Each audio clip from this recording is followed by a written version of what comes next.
Evening. Wow, nice big crowd.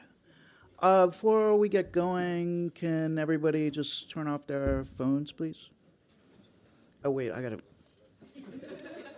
That would be really bad. No, Mom, I can't talk right now. No, I really can't. Okay. Thank you all for coming tonight. Welcome to our 12th annual Creative Future Writers Award Showcase.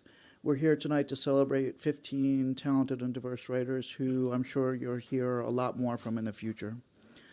This event is the culmination of a year-long project, which could only have happened with the support of many people, and unfortunately I don't have time to name them all.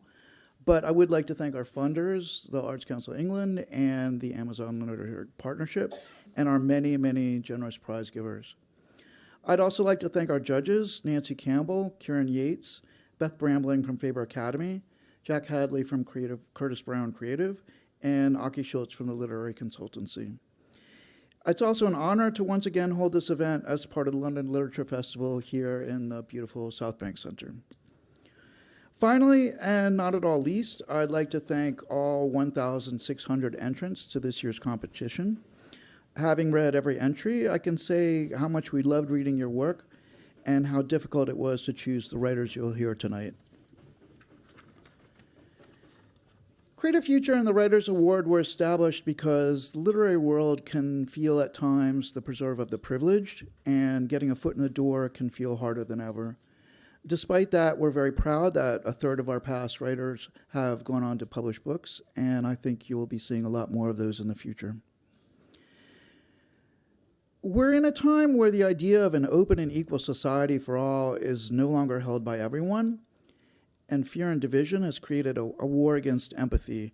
Empathy for anyone who is in one way or another different from obsolete notions of what it means to be normal or what it means to be English. And these voices are creeping further and further into the mainstream and even into our rule of law, to the point where I could be arrested for telling you tonight that I support an organization that rhymes with alkaline fraction. But the strongest weapon for empathy is to see through other people's eyes and to walk in their shoes, and literature is perhaps the strongest medium to do that, to directly humanize those who are being dehumanized, to give voice to those whose voices are being drowned out.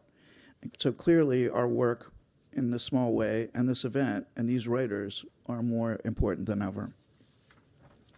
We're constantly working to create opportunities for people who may feel restricted by their life circumstances, and these awards are just one part of that work to showcase talent and provide a platform for those voices. Thank you for coming out tonight to support them. Unfortunately, one of our judges, Kieran Yates, couldn't be with us tonight, so I'd like now to hand over to our host and judge, Nancy Campbell, who will introduce some of our winners, alongside myself and Creative Future's CEO, Rose Kiguana. Nancy Campbell is a poet whose delight in the radical potential of the book form has led to many innovative projects with small publishers and collaborations with book artists. Her first collection, Disco Bay, written during a research residency on the climate crisis at Upernavik Museum in Greenland in 2010, led Caroline Duffy to describe her work as deft, dangerous, and dazzling. Nancy's decade-long hybrid creative response to the Earth's glacial regions was awarded the Royal Geographical Society Ness Award for Environmental Writing in 2020. As Canal Laureate, Nancy's texts were installed along the UK's waterways, where they could be seen projected on wharves at night and stenciled on towpaths. They're collected in the pamphlet Navigations. Her latest work considers queerness in the body, both in the prose poems of Uneasy Pieces and the journal form of Thunderstone, a memoir of health and housing precarity, which won the 2023 TLS Ackerley Prize for Biography. Nancy has held numerous international research residencies, most recently as visiting professor of literature at the Free University of Berlin. Please welcome Nancy Campbell.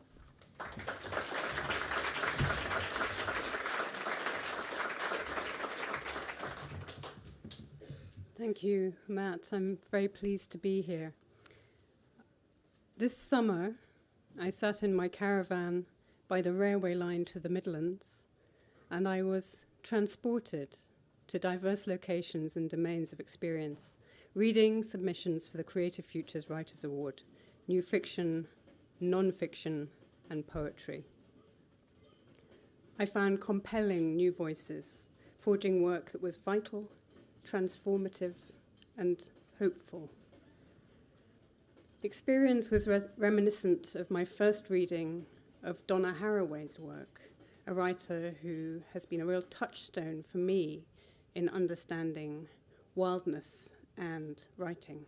I just want to share a few lines from Donna Haraway with you before we begin. Haraway writes, "We live in disturbing times, mixed up times, troubling and turbid times. The task is to become capable with each other in all our bumptious kinds of response. The task is to make kin in lines of inventive connection as a practice of learning to live and die well with each other in a thick present. Our task is to make trouble, to stir up potent response to devastating events, as well as to settle troubled waters and rebuild quiet places."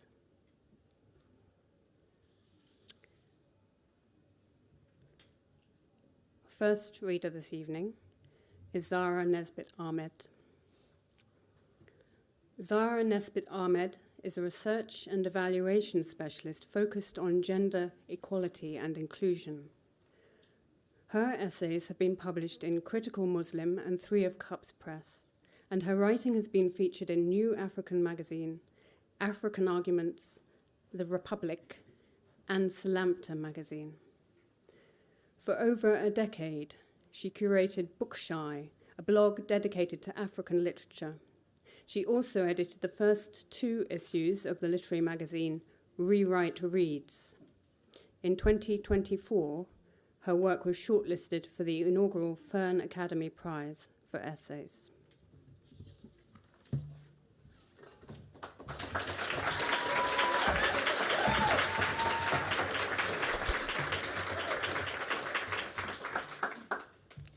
Good evening, everyone, and I hope you can hear me. So I'll be reading from my piece called Aminat. Aminat was my braider. I didn't want to think about my hair while moving through the city, gathering data, setting up interviews, especially not in the rainy season. Heavy downpours often made many streets impenetrable, and the flooding, layered on top of Lagos's infamous go-slow, made any journey unpredictable. The research would be tricky enough. I would be damned if I added my hair to that chaos. She was a few years older than me then, maybe 24 to my 21. Slight, with faint tribal marks on both cheeks and amber brown eyes that often revealed her excitement or frustration before her words did. She had just finished her first year at Yaba College of Technology, a polytechnic in Lagos, popularly known as Yaba Tech, studying for an HND in business administration. To earn extra money, she offered home braiding services. We had first met 6 years earlier at a salon in the quiet residential neighborhood of Okojie GRA. She was an apprentice. If our visits overlapped and she wasn't too busy, we gisted in a corner while my mother washed, steamed, and styled her hair. We talked about celebrity crushes and the latest Nollywood films. Before I left the country for university, we exchanged emails, but soon lost touch. Years later, she messaged with her number to say she had gone freelance and to call whenever I was back. I did. From then on, we established a routine. Return to Lagos, reach out, arrange a time for her to come to the house, get my hair braided. We usually set up outside near the front door, in a shaded spot that kept us cool. But the rain roared that day, so we moved inside, near the living room window, close enough to feel the breeze, far enough in to stay dry. I brought drinks. Water from the dispenser for me, a chilled bottle of Fanta orange with a straw for her. I set them on a tray on a side table next to her, pulled a dining chair over, adding a rust orange cushion for extra padding. Aminat stood behind me. She opened the packets of 1B hair extensions. Good evening, and welcome to the Royal Festival Hall. Doors to the auditorium are now open. Doors to the auditorium are now open. Please take your seats.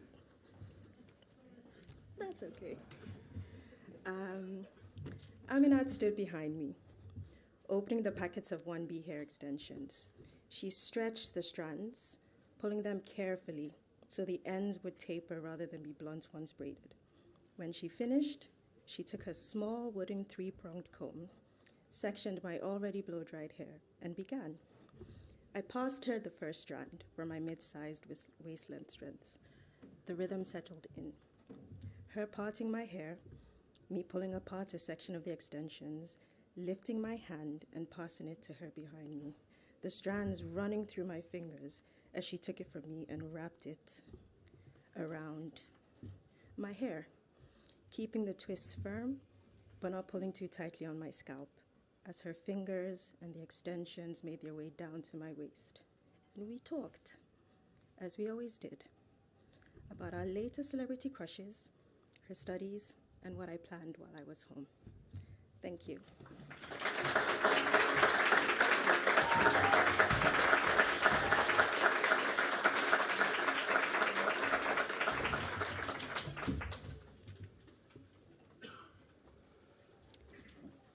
William Wilde is a poet and artist from London.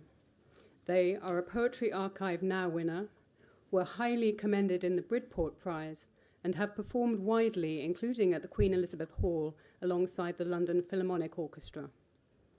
William's poetry has appeared in Propel, Basket, Lighthouse, Queer Life, Queer Love 2, and elsewhere, and their paintings have been exhibited at the Royal Academy Summer Show and Discerning Eye. William's scenery and costumes have appeared in film, museum, and theatre installations across the UK.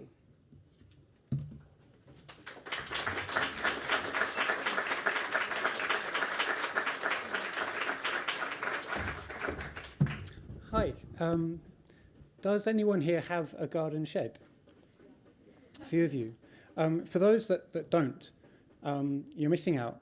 If I was a shed salesperson, this poem would be my pitch. This is called Sheds. She caught him trying to bury the china plate he had broken in the flower bed, the one with the picture of Charles and Diana. He leant on the spade and looked at her sadly. "Never mind," she said, "we'll buy some glue." And scooping up the pieces, stored them in a corner of the shed with the worn-out shoes, waiting to have its shattered edges cleaned and joined again. I unwrapped this package years later and made up this story about my parents. I made up the plate as well when I found it near the apples. We always had too many apples. From a broad tree that stopped the light reaching the kitchen, they were huge, bitter, not for eating, and full of wasps. She wrapped each one in paper, like the plate, and stored them in the shed in boxes where they slowly dried, taking on the smell of the mower's petrol, which always reminds me of the time my father burnt his forehead off using it to light the bonfire. We came home, and he appeared from the darkness of the shed's doorway, his face red and gleaming, like an apple. There was always an apple. The only other time I saw him make a face like that was when my mother left, around the time the woodwork petered out, which was a long time before or after. In the shed there was a table he had made from an old panelled door, and bolted to it an iron vice, in which he clamped the rough timber he cut for the bird tables that stood at mad angles in the flower beds like burnt-out trees. Rudimentary platforms, piled with mouldy crusts the squirrels took, back up the trees in tiny mouths, back up the trees that dropped their leaves in dark piles on the roof of the shed, keeping it damp inside, rusting the saws and chisels and the mower's blades, rusting the nails and the screws in the jars so they fused together into useless lumps of dark red dust. In the end it rotted. They took it away, replaced it with another shed, bigger, but the same. all the junk came out, was saved, and all went straight back in. We hung the blunt tools up, slightly further apart than before.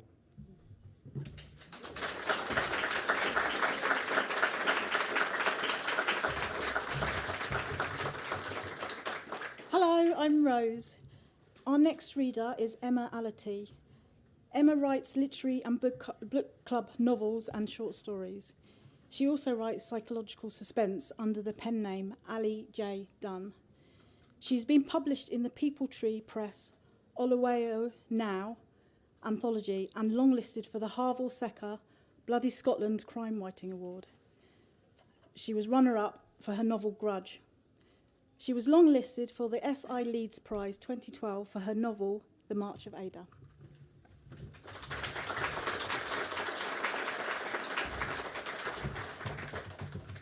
Good evening. Wild fruit.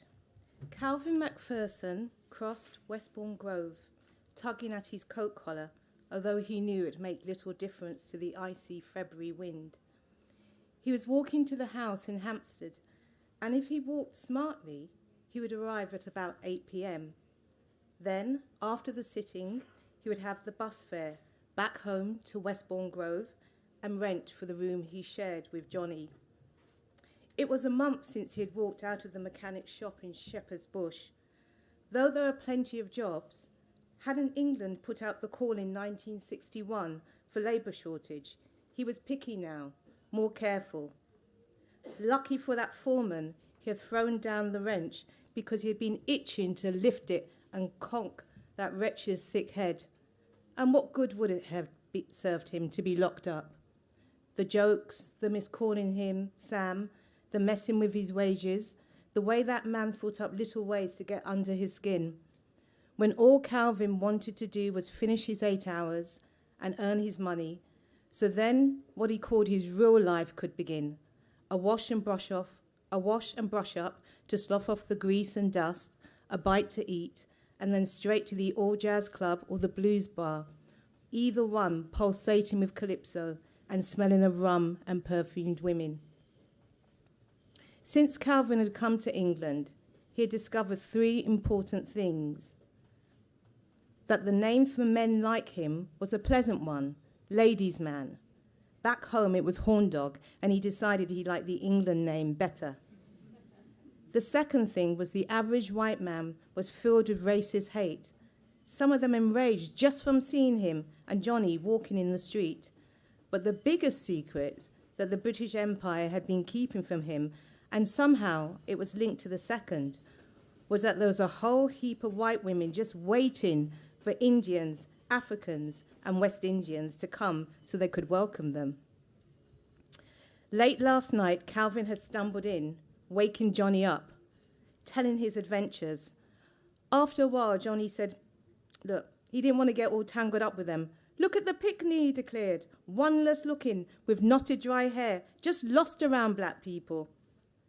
Johnny added that he preferred women who could meet him barb for barb, who smelt of slow-cooked food, sorrel, and Auntie Millicent's hair grease. Forget about white women. Go get yourself a good West Indian woman who knows how to keep house and fry chicken and build something together. Why I come thousands of miles just to have what is back home in St. Lucia? Calvin retorted, shrugging off his shirt.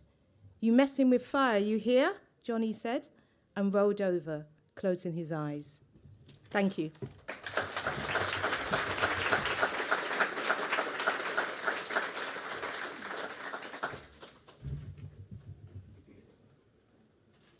Matt Taylor is an award-winning creative non-fiction writer represented by Alice Lutyens at Curtis Brown.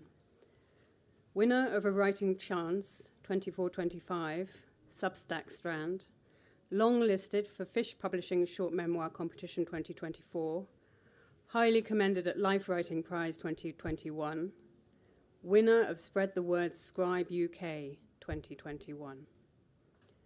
Matt also writes the Substack newsletter Underclass Hero. Matt invites readers into the raw, vibrant landscape of his life, navigating the care system, wrestling with class prejudice, and living in recording studios with cool bands. Every installment, he peels back the layers of identity and social injustice, crafting stories that linger long after the final sentence, reminding us all of the power of resilience and the human spirit.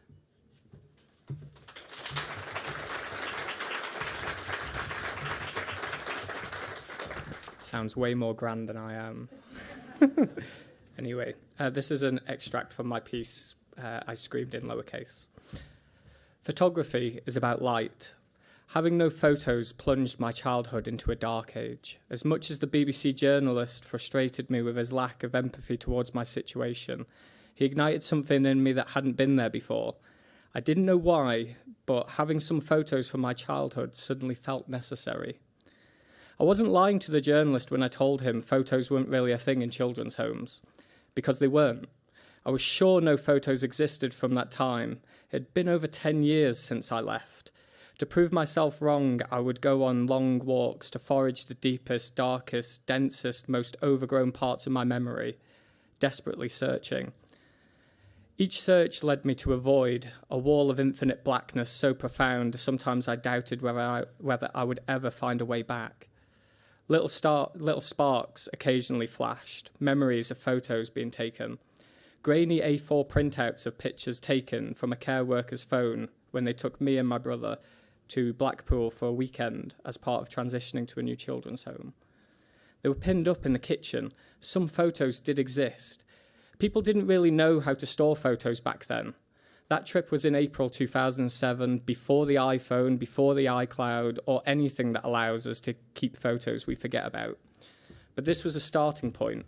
On further walks, I wrestled, wondering whether I wanted to pursue this. Was it worth it? Was I ready? What am I even doing this for? I walked away from that life for a reason. Sentimentality was never something I had learned. It's hard to grow attachment to things that... It's hard to grow attachment to things when anything you were attached to would disappear at some point. Without realising it, I'd embodied Dory's mantra of just keep swimming. Getting any photos would take me to a place I wasn't sure I wanted to go again. It wouldn't be as simple as firing up an old hard drive or dusting off an old box. I would have to contact people and services. I obtained my care files from social services. Out of the 15,000 PDFs, out of the tons of images of handwritten notes, not a single photograph. More memories flashed by. Celebration evenings. I firmly remember being shown photos by a staff member on their email after one. They looked professional. Someone must still have them. Luckily, I was in contact with that staff member. I got in touch. She couldn't help and told me of a policy that came in shortly after she left. I screamed in lowercase, thanks for the help. I got in touch with the care provider, still nothing. I lost my place. Sorry. I got in touch with social services and asked them to look again to see if they could find any. Still nothing. I screamed in lowercase, thanks for the help. I got in touch with a care provider. Still nothing. I pushed back on what their policies were on this, and I said I had firm memories of photos being taken. All they replied was 2 months after I left, a policy came in giving each house a camera and all the photos would be archived. I screamed in lowercase, thanks for the help. It's not that simple. That's what I told the journalist. So why, years after the feature had been published, am I still pursuing this? Setbacks are unavoidable, but giving up is unforgivable. This wasn't around a mastermind I'd started, so I finished. Sometimes my brain obsesses. Things I resist tend to persist.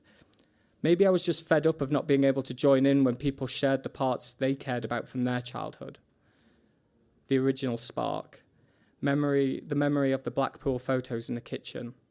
That care worker was into sharing things, saving things. We used to share MP3s with each other. Could it be possible that he might still have copies of those photos? I tried to contact him before, but he'd always ignored me. I get it. People move on with their lives, but this was one last shot in the dark. My fingers let out an exhausted sigh after tapping out another cold calling email, desperately hoping this one would get back. Nothing. Weeks of empty plastic bags tumbled past, and then an email landed in my inbox. These were the photos. My brain puked verbally incoherent remarks while my fingers trembled over the trackpad. Now I had them. Did I actually want to see them? Some things can't be unseen. Those photos would take me back to a place I wasn't sure I was ready to go. I closed the email. Maybe the reason I didn't want any childhood photos is because I didn't want to understand what my childhood meant. But I would have to confront this eventually. I reopened the email. I screamed in lowercase, "Thanks for the help." Thank you.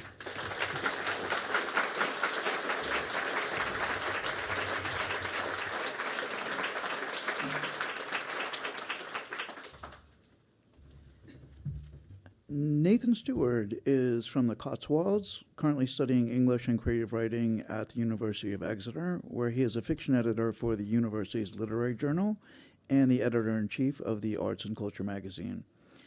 He has been shortlisted in the H.G. Wells Short Story Competition, the Young Walter Scott Fiction Prize, and commended twice in the Writers of the Future contest.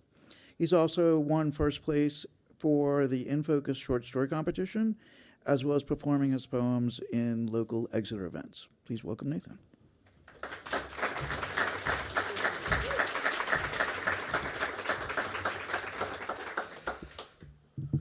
Right. My poem is split into 3 different sections, so I will be reading the subtitles for those sections, don't worry. And it is called The 3 Ways I Have Witnessed Creation.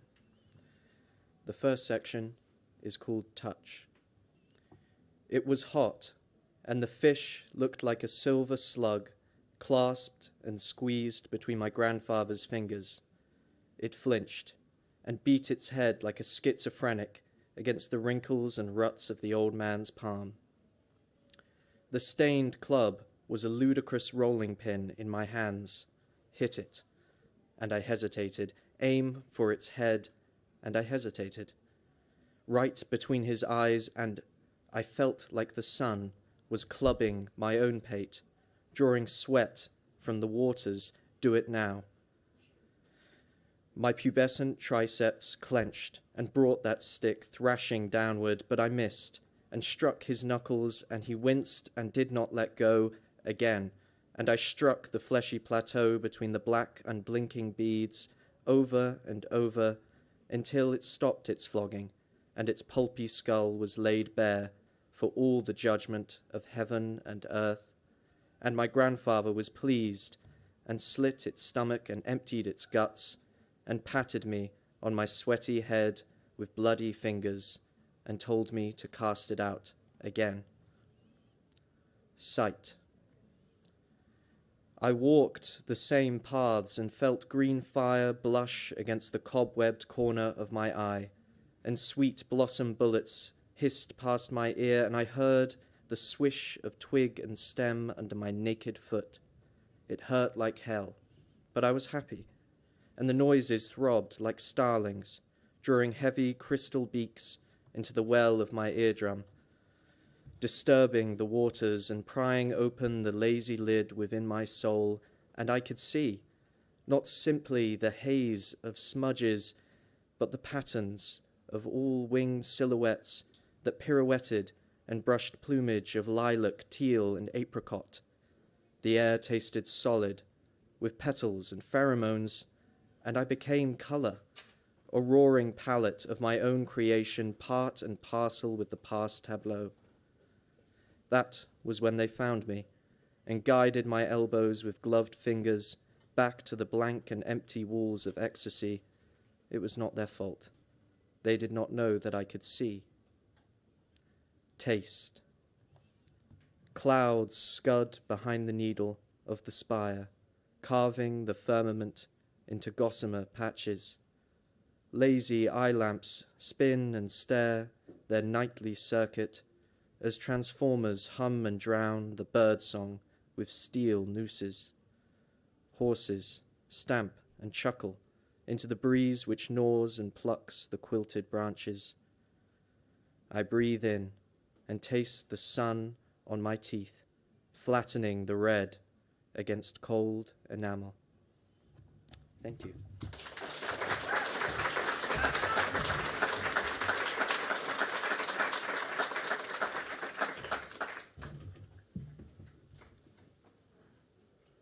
Abu Layla is a writer interested in love, violence, and revolution. Their work, Preserving Family Histories of Anti-Colonial Resistance, was shortlisted for the 2024 Wasafiri New Writing Prize and won the 2024 Kassan Kanafani Resistance Art Prize. Their writing on sex and gender today and in the ancient Middle East won the Bridport Prize and the London Writers' Awards.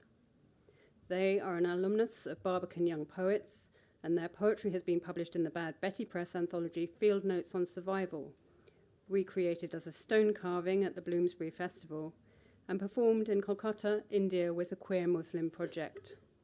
They are currently working on their first novel.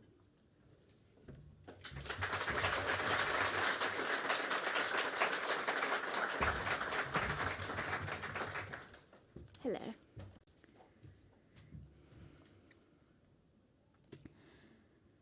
I was the youngest of 10 children, so my mother existed to me as a screaming voice. Screaming at the soldiers as they burned down our house, screaming at me to finish eating my tomatoes, screaming at me to turn my head away from the corpses on the streets, which I wanted to see, because I didn't like feeling that I was too young to face death. Other than the screaming, she let me run wild. She had too many children on her hands to pay too much attention. I trotted around the streets, following packs of children, befriending stray dogs, killing snakes, jumping into rivers, dodging the sniper's bullets. Only my mother's voice called me back into a house, onto a mattress on the floor, into quiet.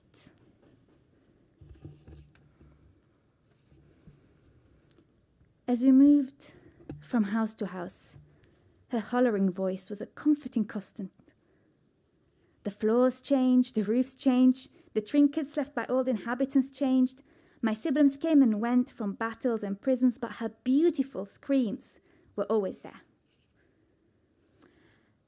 Nobody ever explained to me why we lived like this, but some things I figured out. For example, I like to play with the street dogs, and I watched the soldiers' eyes following us. I learned that they viewed me, a dirty child with only a scream for a mother, and the dogs as the same things. Both things to be cleaned off the earth so that they could have it for themselves. If I'd had the time, while escaping the bullets, I would have loved to make a growling face at them and bare my teeth. I felt I had sharp teeth and would run my tongue over them.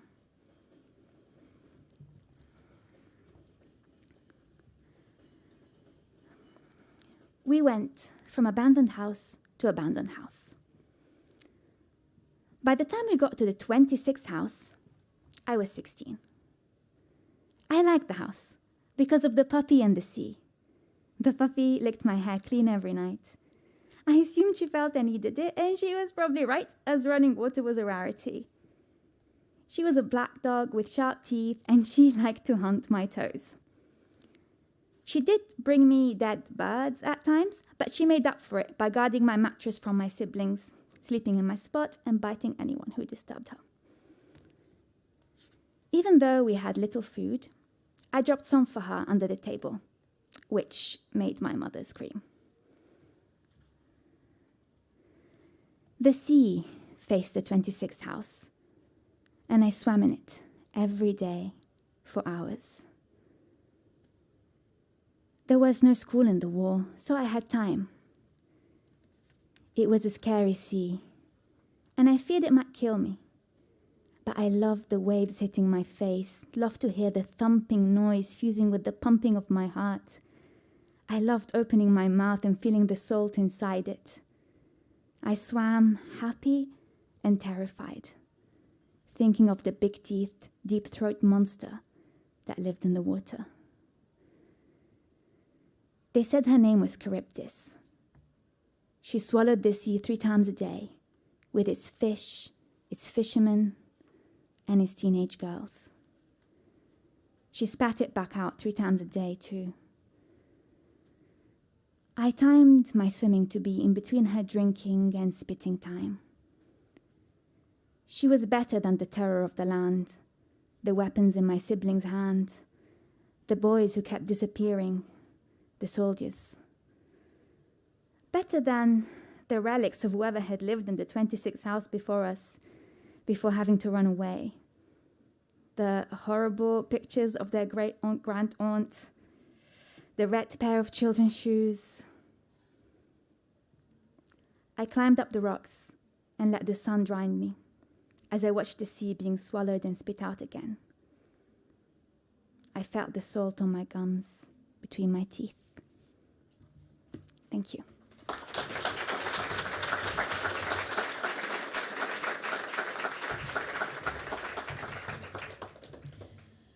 The daughter of immigrants, Stephanie Y. Tam grew up with flight in her bones, inherited it from her father who escaped poverty in Hong Kong, and her mother who fled communist China in the hull of a fisherman's boat. As a radio journalist, she's produced content for Freakonomics Radio, New York Public Radio, and BBC World Service. Her writing has been published in The Believer, The Behavioural Scientist, and Slate, amongst others. She's won the Harper's Bazaar Short Story Competition, placed second in the Masters Review Novel Excerpt Contest, and been nominated, longlisted and shortlisted for other prizes. Before writing and radio, she researched mental health predictors for refugee children as a Daniel M. Sachs Scholar at the University of Oxford. Welcome, Stephanie.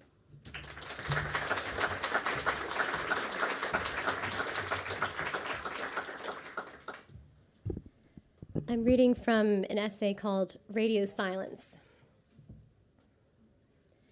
In your ear, I am stripped of the face that renders my voice foreign to others. This was what first drew me to radio, a childhood dream of speaking on neutral ground. On the street, Asian tourists hail me for directions, and Caucasian men leer, "Ni hao," though I don't actually speak Mandarin. On the air, disembodied, people no longer ask me, "Where are you really from?" By my 20s, I had shed the tonal lilts of my mother tongue and cultivated a general American cadence. Colleagues complimented my good radio voice. I spoke with the neutral voice, critical to journalism, the reporting I, the objective I. I landed my first break as an intern at a major media institution. "You're too quiet," a senior colleague instructed me. We were sitting in a secluded studio. He was training me to use a shotgun mic, and he flexed the long, sleek shaft confidently, like an appendage of his personality. "You need to be more assertive. Don't be afraid to interrupt the guest. If they don't give you the answer you want, take the mic back." He yanked the microphone away from me. "You know, use your mic to control the conversation. It's like a power stick. Whoever has the mic has the power to speak. Never let the guest take it from you." He leaned close, as though telling me a secret. Then he thrust the rod of the microphone into my face until its foam point brushed against my lips. I froze. His scent a distinctive musk, loud as his laughter. "Don't be afraid to get close. Real up front," he grinned. "You gotta get closer than comfortable to grab the best sound." His breath brushed my face. I flinched, then chided myself. "Don't be so sensitive. He'll think you're a prude. It's nothing."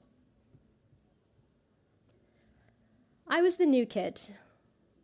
Whenever he came too close, I couldn't be sure if the problem was him or me. All I knew was that my personal space bubble didn't exist for him, and his use of the microphone like a power stick stripped me of speech. The two related in a way I couldn't yet parse. He was loud and charismatic, his confidence effortless. He threw his ideas into the ring, as though if they were rejected, it would be the world's loss and not his. How unlike my own mother, who labored tirelessly to justify her place in America. How unlike myself, who was constantly trying to vindicate her sacrifices, as though a university degree or a Rhodes Scholarship might make up for her humiliations. I watched my colleague with a mixture of awe and envy, even as an old, familiar fear resurfaced. You will never belong here. Noise is never neutral. Soundscape theorist R. Murray Schafer observed that every society has a noise that stands out above all others, a noise that expresses the power of that age. He refers to this as the sacred noise. In ancient times, that noise came from the wild forces of nature, volcanoes, earthquakes, and storms. Their thunderous voices often worshipped as gods. In medieval Europe, the church wielded this noise with its clanging bells and reverberating organ. During the Industrial Revolution, it was the noise of capitalism. Steam engines, factory whistles, the blast furnaces of productivity. Today, Schafer argues, it has fallen into the hands of the broadcaster, those whose noise blares across our airwaves and into our very homes.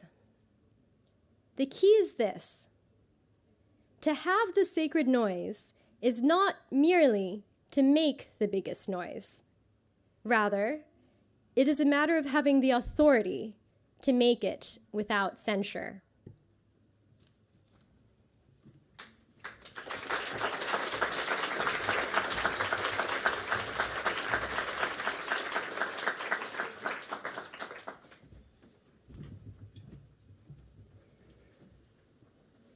Beatrice Feng is an agender Irenosen poet from Changshu, China. Their work has appeared in Wilderness House Literary Review, Writing Disorder, the Wordarium Journal, and other literary journals and magazines. They currently hold a BA in English Literature, Creative Writing and Practice at Lancaster University. They are pursuing MA in Poetry at the University of East Anglia. Besides poetry, they are passionate about art history, language studies, and the history of magic.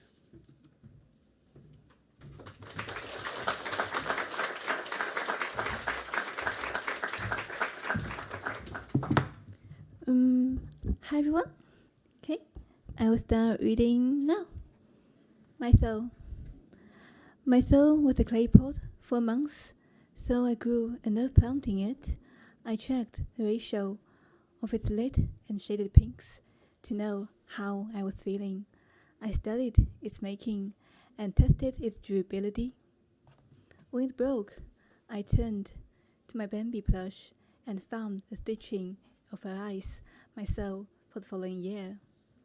Last June, the opera I encountered in Florence Night Street was my soul for the week. This February, the waves in lime ridges, crashing upon the mossy staircase from land to sea, and splashing salt into my mouth, was my soul for an hour. The balm I applied on my parched lips was my soul for the rest of February, since it is the pain of smiling in winter. The cracked egg I had for breakfast was my soul soaked in spice water all night. A bent tree I met on my walk today was my soul, splitting into a stream-thin hollow, inside which I found my soul for the next second, the sun-rimmed reeds. When I returned, my soul, a shower was my soul for 10 minutes, housing my singing in its hot rain. For the next hour, my 3-year-old quilt was my soul, pressing dated bloodstains with dream memories back into my bosom. During my nap, I remembered my mom's lipstick I stole at the age of 18 was my soul for half the night, and I drew rivers across my temple from my soul's coral tip.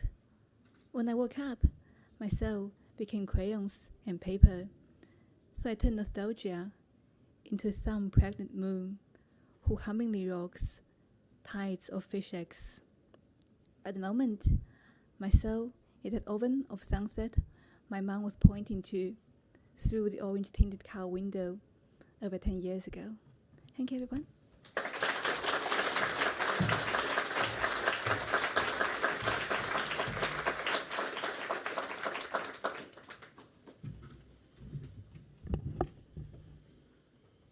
Amy Leonard is a writer from Suffolk.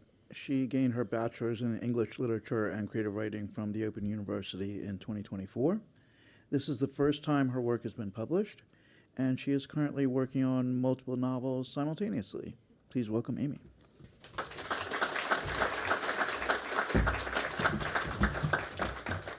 I'm going to read from my piece, A Gentle Nudge. At 13 years old, Kane had 47 cats roaming his hallways and a fox living in his upstairs bathroom. He liked the novelty and strangeness of the fox at first. His mum had spotted a crumpled heap by the side of the road and decided she would nurse it back to health. It lived on tinned dog food served twice daily. After it arrived, it was 2 days before it moved, having lain corpse-like on the tattered linoleum. Once its health improved, it became adept at manoeuvring itself around the space, sneaking out from behind the bath to try and nibble at Kane's toes. The cats were worse. The fox could be hidden from his peers. Kane had been restrained enough not to tell anybody when it first arrived in the cardboard box. His mum, like a delivery driver, bustling her way through the halls, tripping over cats and swearing, hisses in her wake. The cats made themselves known. Their fur became ingrained in his clothing, and he shouldered the othering from his peers daily. He didn't want to be different, but his mum's character preceded him, along with the last name he had got from his father, the only thing he had ever got from him. And now, the cats.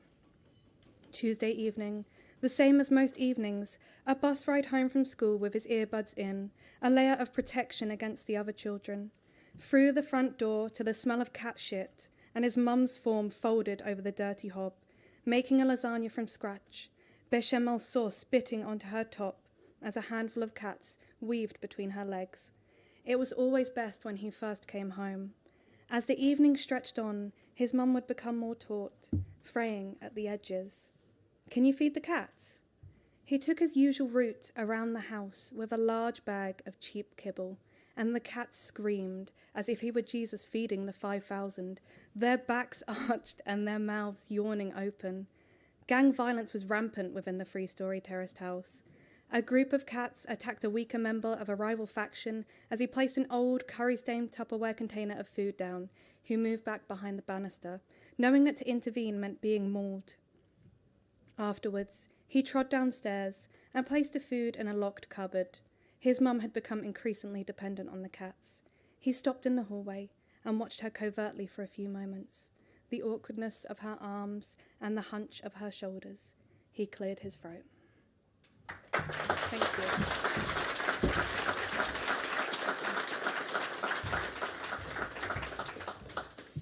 So hello again. What a lovely, warm audience you are. We now have a short interval, so please join us back here at 10 minutes past 8 for the second half of the showcase. Thank you, everyone.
Welcome back to the second half. I told you that they were terrific, and they're indeed very terrific. Our next winner is Gobscure. Making art as Gobscure, they've toured broken word shows, spiraling out of their lived experience of homelessness, have a permanent text-based mural wall riot at the Museum of Homelessness, and was a finalist in the Arts and Homelessness International Awards. Live Theatre Newcastle recently supported their show You Have Already Survived, and in September, Jason Williamson of Sleaford Mods read their Edge City monologues from the street at Live Theatre. Unfortunately, Gobscure couldn't be with us tonight, but recorded their piece on video.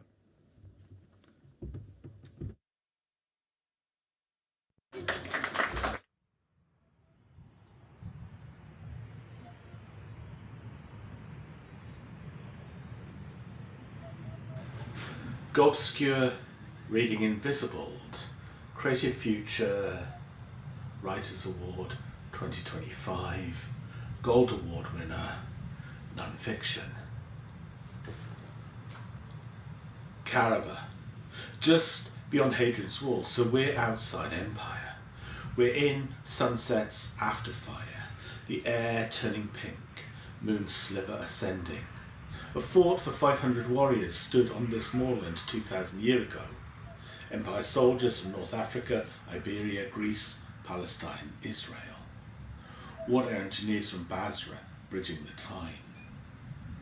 There's a ruined temple to Mithras where for 150 or so years some engaged in death through to life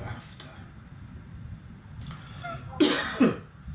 Early Christian hate invisibled that rival cult right out of Empire. This genuine site has fake, i.e. replica altars. The real ones decorate a wee museum in Toon where we ran wild as bear. Offerings on tonight's fake altars include piles of 2p's and 20p's, a single 20 centimes, a broken daffodil, invasive species, coroner beer top. We're on the far side, in the wild lands, beyond Empire, just. Yesterday was new moon. Today is 1% sliver, a tiny hanging nail. The dusk and after chorus is stone chat, lark, crow, curlew, oyster catcher gulls, and 2 geese in lazy chatter. This day-night is accidental magic.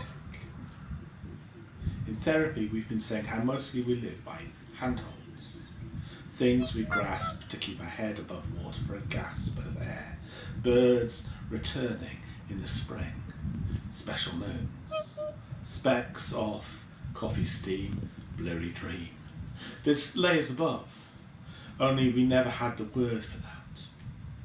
Slava Paloon in Snow Show in Glasgow decades past when they'd just made it to the west blew us away. Sitting in their blizzard blew us. Clown Slavas, I will be happy, I must be happy. Yes, the KGB watch, that empire is crunching in my footsteps, but happy I must be. Clowns doolally, especially when pursued. And we were clowning around Scotland at that time. And Leah Bass's advice, if the emperor is only halfway pissed off, they strip you naked, cover you in honey and feathers, and march you off. And Leah continues.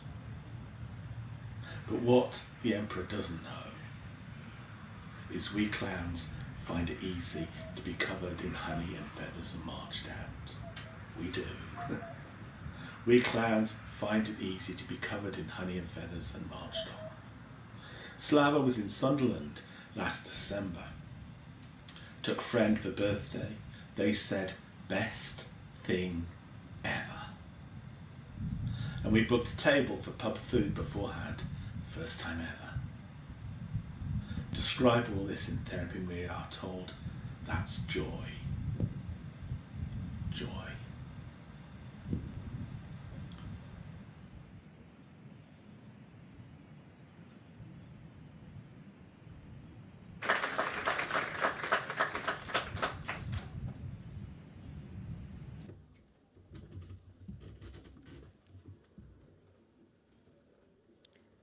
Born in France, Eve Naden holds an English degree from the University of York.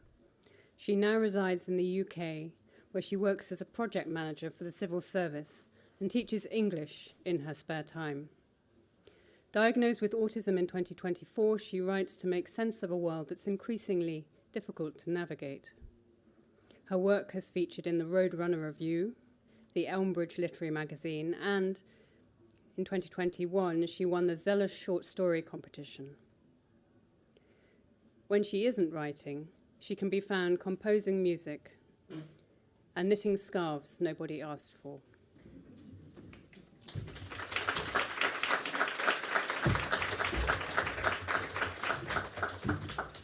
Hi everyone. I'm going to read a bit from my piece Habitat. Molly's there. She is bathed in the glow of the fridge. Her eyes flash blue. The bulb's blown, she says. Aoife nods. This isn't the first time. They fumble in the dark for knives and forks, bowls and plates. Molly cuts herself. Her blood is silky, and she insists on sucking it from her thumb, no plasters. Aoife watches, bile rising. She says nothing. They sit together, curled up, eating with their hands, their fingers bright and wet with grease. Aoife wipes her hands. Molly sucks jellied meat from her fingernails, globs of fat like yellow nicotine. I need a shower, says Aoife. Don't let me stop you. Molly hasn't finished. She licks the bones. Her mother calls after dinner. Her voice is breathy, desperate. It tastes like soil. The teeth in her mouth turn to pebbles, as they often do when she's pretending not to understand things she already knows. Aoife listens anyway. It's not true, is it? This is her mother's favourite question. What they're saying about you. It's the same question she asked yesterday. Aoife gives the same answer. No, Ma. Oh. Okay. I mean it. It would be all right if you were. I know, Ma. But you're not, she adds quickly. You're not, are you? I told you I'm not. A breath. Oh, thank God. I always knew you weren't. Oh, thank you. Anyway, love, get something to eat. Aoife can only think of the potato and the dusty warehouse floor. Molly didn't come to the exhibition, though Aoife had invited her a week before the invitations went out. Molly shook her head. It made her look older. Her skin wriggled. She said, I can't see you like that. Like what? Molly couldn't answer. She had never seen the photos, but Aoife knew what she meant. She simply wanted to argue. They were good at arguing. The gallery is small, claustrophobic. The lights are low and warm. She stands in an incubator drinking champagne. She doesn't like champagne, but it's free and it sparks inside her chest. The sensation of getting shot without injury. Addictive but uncomfortable in the way many things are. The artist's late. When he arrives, he's already drunk and slurring. Any conversations about his work are abandoned. He spends most of the night in the bathroom. His photos are well received. She thinks they are anyway. Most are covered in red stickers. She walks the exhibition twice, round and around. Each photo is cordoned off, each in a separate enclosure. Most are named: Ulysses, Mrs. Bloom, Apollo's wife. They are all framed, except one. It clings to the wall untitled. 6 red stickers are dotted below it. There will surely be a bidding war, she thinks, although she doesn't know how bidding wars work or if there will truly be one. She doesn't recognise the girl in the photo. It is her, she realises, but she feels estranged from the image, a version of herself she can't quite claim. On all fours, fingers splayed out in front of her, back raised, legs bent, about to pounce. Her mouth hangs open, teeth bared, the red of her throat gaping, about to devour. It's the most beautiful she's ever been. The photo's small but heavy. It breathes against her, a living thing, panting in her arms. Quiet, she tells it. Quiet till we're running through the streets, 2 women hunting in the dark. Thank you.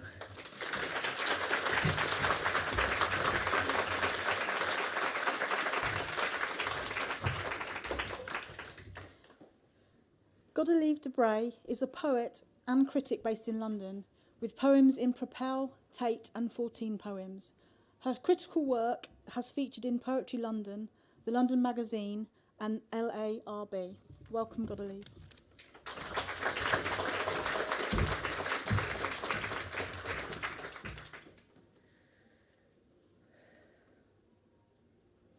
Only 4% of the mammals on planet Earth are wild. I dream creatures. Coyotes swagger by bayous. Mountain goats pedal cliff faces. Baby leatherbacks swing their flippers toward the sea. Whatever unbolted fizz of wilderness thrashes inside me, I resist. My frankest instincts, filament bright. Under this denim, in each epiphany of day, I'm animal. Everything I thought mine appears outside of me. Friends, lovers, books.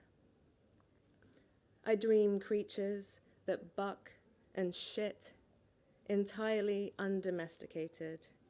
Bears snatch salmon from the rapids. A sounder of boars stir dust. Dream the opposite of discipline. Every grief its own respective wail. Dream trumpets, orchestras. The sincere equivalent of a deer's eye caught unexpected on the edge of bush. Twitchy fretting. In any instant, I am feeling exactly what I was made to feel. Like arnica rings a breeze. Like a serval cat ribbons a rat's body. Thank you.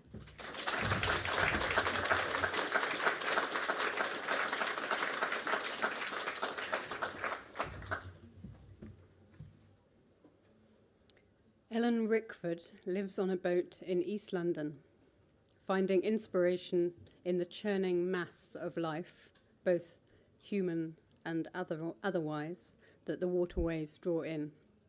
She began writing regularly 18 months ago, finding that turning experiences and observations from a sometimes painful world into stories made life feel altogether warmer and more colourful. Her favourite form is short fiction, especially stories that explore the intricate inner lives of flawed and complex characters, revealing the depths of human frailty and resilience. And Ellen can't be here this evening, so Matt is going to read from Letter to Bobby.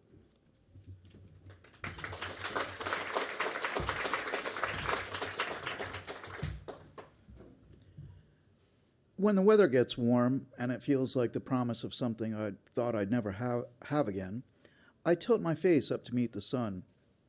And I remember when we'd stand side by side in the gathering dusk and watch the fireflies flicker along the dark edges of the park. And when we'd walk around the square in loops just to be outside in the warm air. I remember when we sat on the bench under the maple trees, watching rats weave their way between the black bags that were piled up by the bins. And when we heard a man shout across the street, "Where have you been?" And a woman shout back, "Vermont, honey." And afterwards, we couldn't stop saying it again and again, trying to do her accent. I remember the first time we properly met. You were wearing a black shirt with a red flower pinned to it. "I'm Bobby," you said.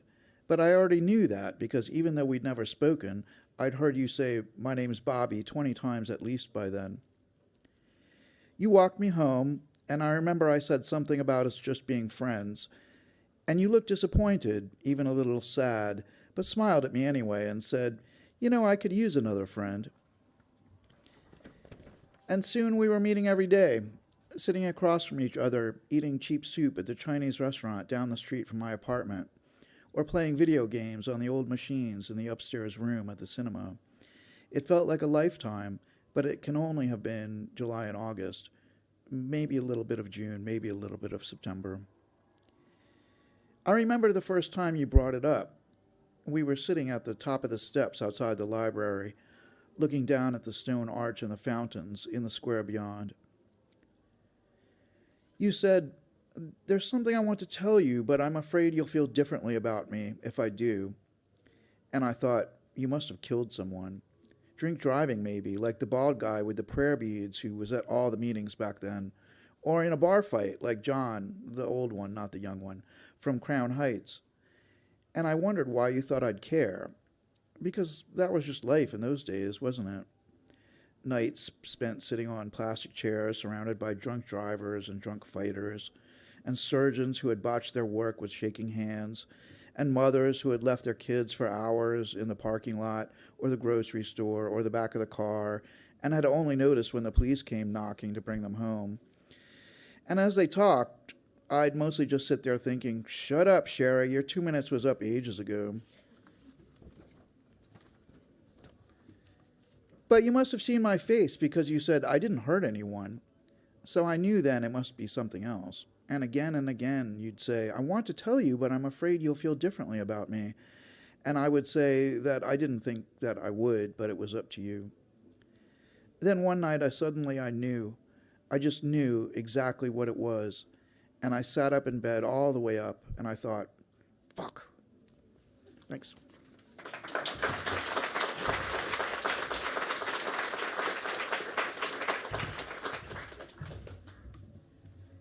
So, Laurel Hart is a writer and illustrator, born and raised in East Sussex.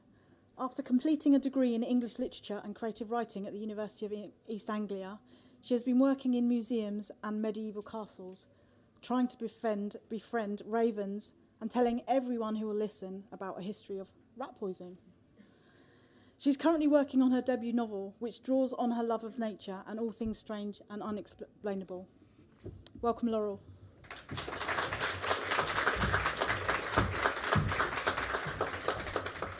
Hi everyone. So history of rat poison. So I'm gonna read from my piece Actias Luna. I am developing an affinity for the animal voices. This morning, upon entering the penguin enclosure, I was greeted by the voice of a proud emperor up upon a rock. He said, "Oh, mother, a great mother, feed us, nourish us, bring us what we ask. Mother, we starve. We haven't eaten since last night. Mother, you understand. Mother, fish, fish. Oh, great mother, please." Had I heard him speak like this to me 2 months ago, I would have been frightened, but I'm getting used to it. My husband thinks that I've gone insane. The biggest penguin speaks the loudest. He's beautiful, some kind of patriarch. The others crowd together and murmur amongst themselves, "Mother," they say, "it's our great mother." A bucket of slimy, half-frozen fish is their breakfast. I dangle these into their beaks. The fish are dead, so I cannot hear them speak, but I imagine that they squeal in slivery, high-pitched voices. The penguins thank me in their coltish, gentlemanly way. They have good manners. They respect their mother. My husband is still in the bathtub by the time I come home. I nurture that little seed of hope which tells me one day I'll come home and things will be different. He'll be on the couch or even in the kitchen, cooking dinner and dancing to the radio. One day, I will find my husband filled with life again. Currently, however, my husband is frozen in catatonic terror in the bathroom. In the months after, his phobia of insects had become so intense that he backed himself into a corner one night and never left it, instead moving himself into the immaculate cleanliness of the bathroom. I was granted my newfound abilities. He was given only fear. When I come in, he's drinking from the tap. Water overflows from his jaws, soaking his clothes. "Do you want something to eat?" Yeah, piece of toast, thank you." "How was your day?" "Something was hitting the window. A fly, I think." "Is it still here?" "Gone." Our conversations are usually just as monosyllabic as this one. If he wants a piece of toast, I will bring it to him. I bring him his meals, and he leaves me his dishes. I will never know what he's thinking. Unlike the animals, I can only hear his voice when he speaks. I sleep by the open window and watch the stars through a mosquito net. The bedroom smells like milk and honey. The linens are soft and cool. This house has enough beds for 3 people, but I am the only person who sleeps in one. In the dark, I hear something. It's only a whisper, but it's unmistakable. A voice so familiar, it floods me with tenderness and turns my stomach. I close my eyes. I shut her out. Thank you.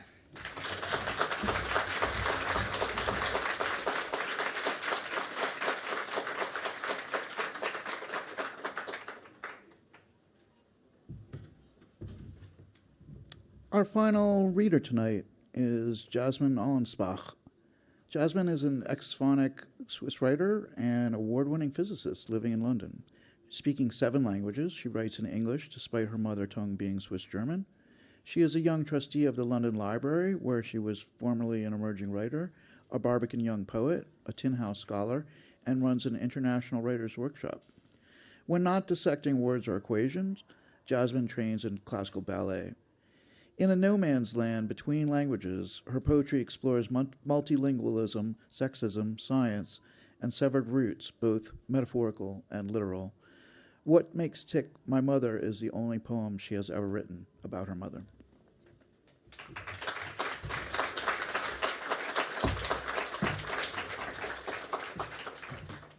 Wow, you're all blindingly gorgeous.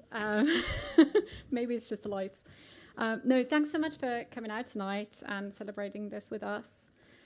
It's an honor to be closing tonight.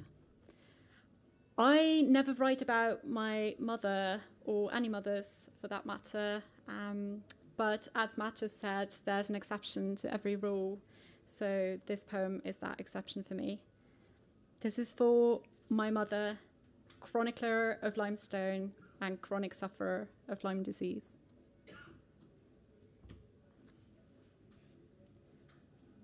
What makes tick? My mother does not bathe in public. Pools of light flit over basin, floors me. They never reach her skin. Herself she would.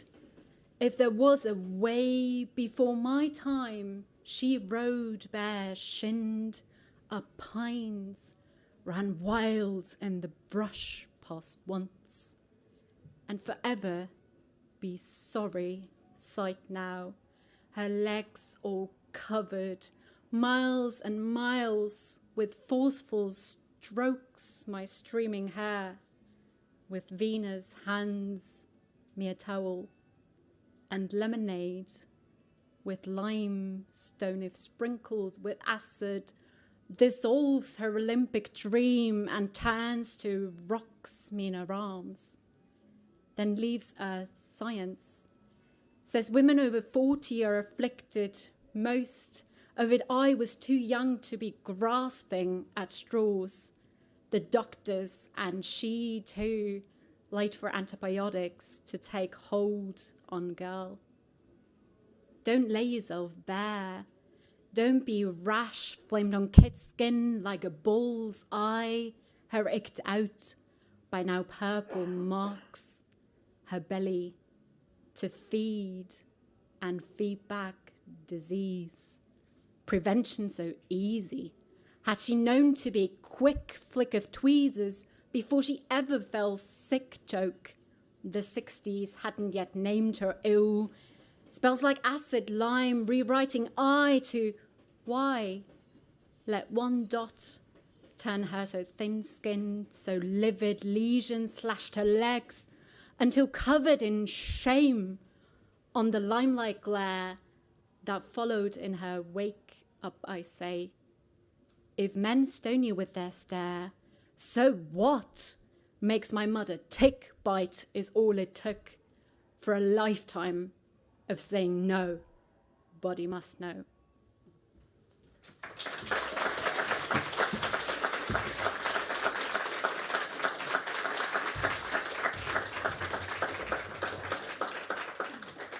So that's all, folks. A huge congratulations to all of the 15 winners this year. I'm blown away. What a load of diverse talent there is in this room tonight. I think we need another round of applause for all of you.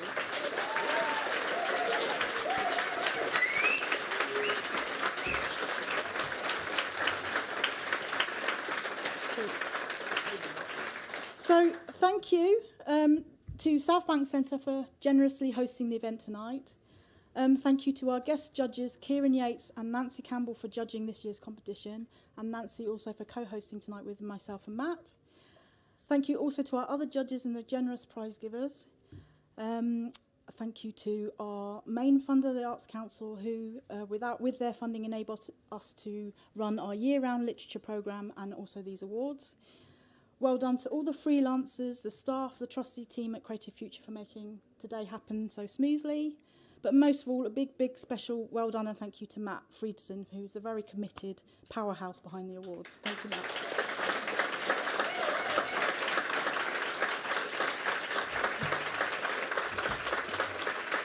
Okay. So don't forget to join us tomorrow in the QEH and Purcell rooms or online for the Creative Future Writers' Day from 10:30 onwards. Thank you all for joining us today here at Southbank Centre and also joining us online. Have a safe journey home, and for those of you at home, have a safe journey up to bed. Thank you. Cheers.